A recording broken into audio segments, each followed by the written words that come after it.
Hello to you all, welcome back to your weekly vlog. Earlier this week, myself and Paul met with the Minister for Rural Affairs, Hugh Waranka-Davies, and discussed our concerns around the price rises for red diesel and fertiliser. It's very important the Welsh Government understand what is happening on the ground. This is a critical time of year, there's a lot of planting going on, a lot of crops requiring fertiliser, and this is causing significant disruption for farms right across Wales.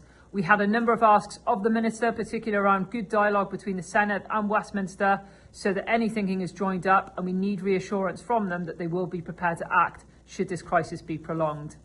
In other news, for anybody who is receiving notice about your contracts at the moment, notice of termination, and this is particularly for the dairy world, but it's applicable across all sectors, please do remember to use Call First.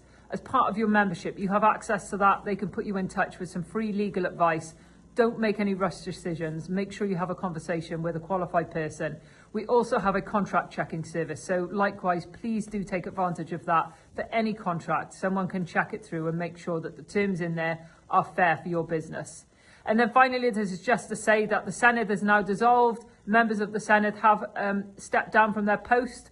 There is obviously a crew still going on in Welsh Government with the civil servants, and ministers can step up should there be an emergency, but otherwise all eyes are on the election. So please do get involved with any hustings near you. Our manifesto is online. We're also rolling out a number of videos as well this week and next, talking about our manifesto and making sure we get the message out there. That's it for this week.